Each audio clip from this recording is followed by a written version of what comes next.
തദ്ദേശ തെരഞ്ഞെടുപ്പ് ഒന്നാം ഘട്ടത്തിന്റെ അന്തിമ പോളിംഗ് ശതമാനം പുറത്ത് 7 ജില്ലകളിലായി ആകെ 70.91% പോളിംഗ് രേഖപ്പെടുത്തിയത്.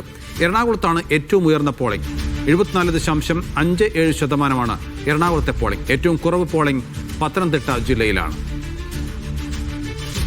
തിരുവനന്തപുരത്ത് നിന്ന് VP സഫ്വാനാണ് വിവരങ്ങൾ നൽകാൻ. സഫ്വാന, കഴിഞ്ഞ തവണത്തെ പോളിംഗ് ശതമാനത്തിൽ നിന്നും കുറവുണ്ടായിട്ടുണ്ട് എന്നല്ലേ മനസ്സിലാക്കേണ്ടത്?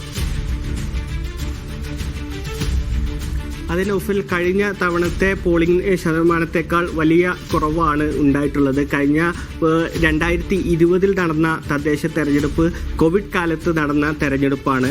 ആ തെരഞ്ഞെടുപ്പിൽ ആകെ ഉണ്ടായിരുന്ന പോളിംഗ് ശതമാനം 73.79 ആണെങ്കിൽ ഇപ്പോൾ ഒന്നാം ഘട്ടം പൂർത്തിയാക്കുമ്പോൾ 70.91% അത് കുറഞ്ഞിരിക്കുകയാണ്. ഈ പോളിംഗ് ശതമാനം കുറഞ്ഞത് മുന്നണികളെ സംബന്ധിച്ചിടത്തോളം വലിയ ആശങ്കയ്ക്കിടയാക്കിയിട്ടുണ്ട്.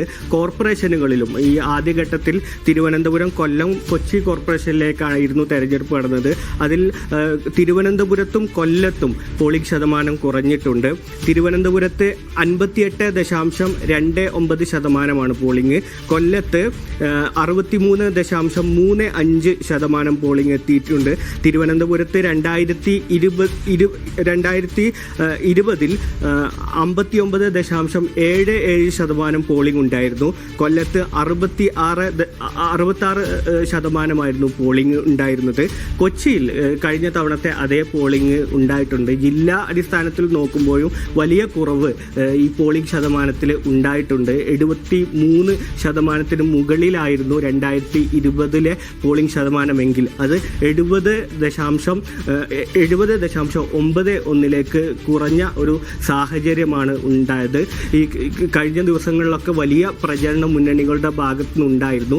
ഈ പോളിംഗിന്റെ ആദ്യഘട്ടത്തിൽ പോളിംഗ് ശതമാനം ഉയരുമെന്ന സൂചനയായിരുന്നു ഉണ്ടാകുന്നത്. അതനുസരിച്ചുള്ള കണക്കുകളായിരുന്നു രാവിലെ മുതൽ പുറത്തു വരുന്നത്. എന്നാൽ അന്തിമമായി സംസ്ഥാന തെരഞ്ഞെടുപ്പ് കമ്മീഷന്റെ കണക്ക് പുറത്തു വരുമ്പോൾ കഴിഞ്ഞ തവണത്തേക്കാളുള്ള പോളിംഗിൽ ശതമാനം കുറവാണ്.